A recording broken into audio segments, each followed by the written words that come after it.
So my camera died while I was filming and I can't remember where I left off, so we're just going to be freeballing it for a while.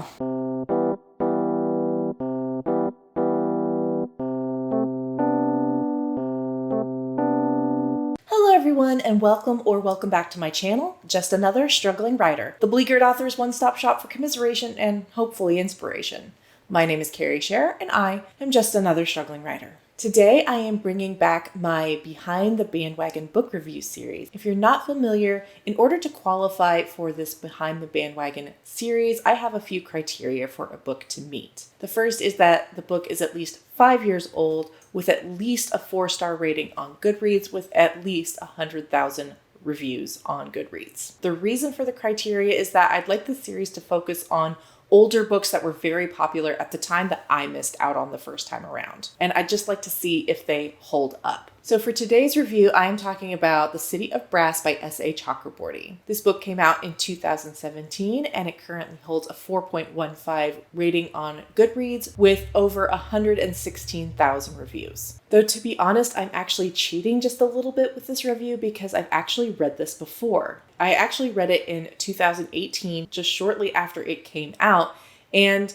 I didn't love it at the time. I only gave it 3 stars and I kind of skimmed over the ending because by the time that I got to the climax, I was so unhappy with the direction the plot was going that I really just wanted to get it over with. So because I didn't really grasp that part of the story and I really forgot a lot of the more intricate details, I decided to go ahead and review it for this series. So if you're not familiar, City of Brass follows a young woman named Nairi who is living on the streets of Cairo. She makes her living as a kind of a charlatan selling fake cures for fake illnesses. The catch is that she actually is quite an adept healer. She has this innate ability to sense sickness and things wrong with the human body. She doesn't know where she got this ability, but she uses it to her advantage, and she wants nothing more to get formal training as a healer, and she's trying to save up enough money to do that. However, her whole life is turned upside down when she accidentally summons a jinn warrior to her side, and with him,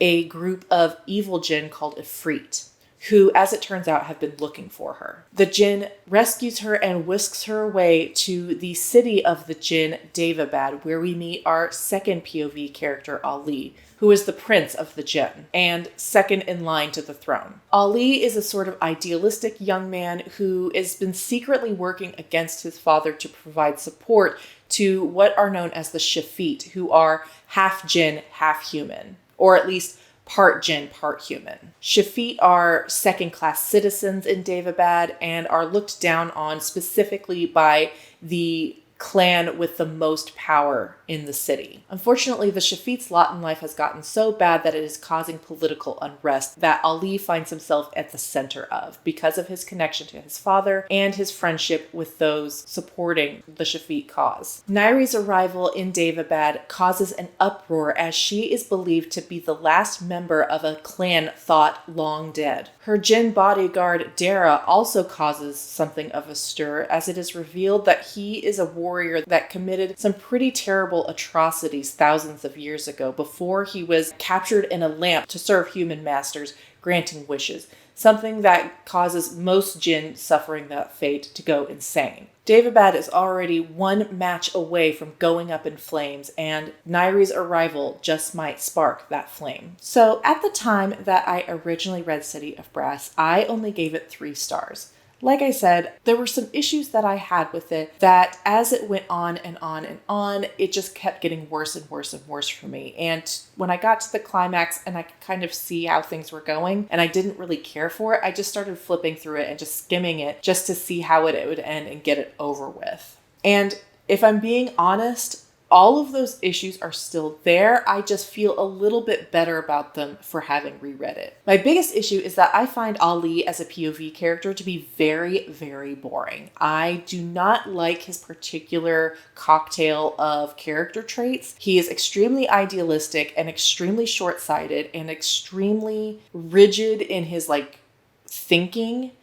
He's also got a little bit of racism baked in and religious fanaticism, and that particular combination really didn't work for me as a character. What I appreciated more on the reread was just how complicated the politics of this world are. In the past, we had a clan that had been in power for thousands of years that was then overthrown because they were seen as becoming too tyrannical. However, now that the balance of power has shifted, a lot of Jinn think of this clan in what might be considered kind of racist ways, and yet they still retain a lot of power and influence because of their history. So while they're looked down on by many of the other clans, they still wield a lot of influence. Part of the reason that they were overthrown was because of their attitude toward Shafit. They think of Shafit as abominations who should be gotten rid of and are basically shames on their society, whereas most of the other clans don't mind mixing with humans and producing these Shafit children. Again, eventually the tide of popular opinion rose so high against them that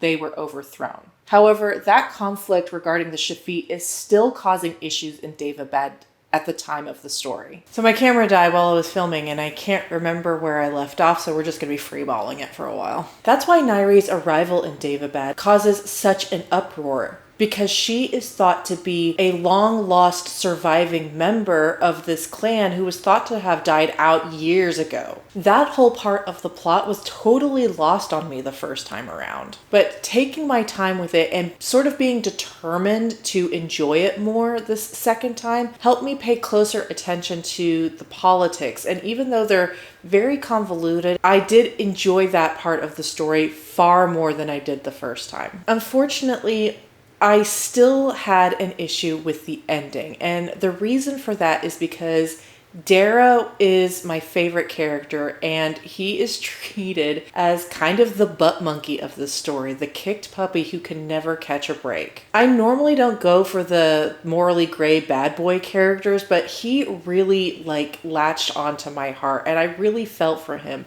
His journey from idealistic, dedicated, loyal soldier to his fall from grace because of the frankly evil and horrible deeds he committed because of that loyalty and idealism, to his banishment, to his becoming a slave to human masters in a lamp, to his freedom and his connection with Nyrie. That progression that revealed a lot in flashbacks and bits and pieces, to me, was the most compelling part of City of Brass.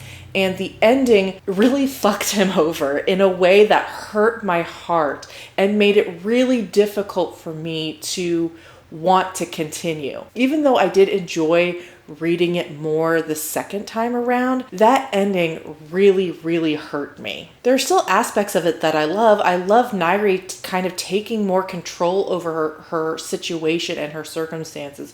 She didn't ask for any of this. She just was trying to live her life, and she sort of fell into all of this by accident. And now she's kind of caught in this holy war between these Jinn clans, and she doesn't really know where she stands or the best way to navigate it. And the person that she's closest with, Dara, betrays her, and yet they still have this connection, and it's so hard for them to each deny. And I liked Nyrie taking control of her circumstances as much as she can. I actually liked seeing the king, I saw the king in kind of fresh perspective. And the first time I read around, he just seemed straightforward, just like a shitty person. But this second time around, I saw him as more of ruthlessly pragmatic. And while that's not necessarily a good quality to have, I did respect it more this second on this reread. His interaction with Nyrie at the end, I also appreciated more because of my deeper understanding of the politics and the situation and what I anticipate the next book to be. I still don't care for Ali. I still am not really interested in the way his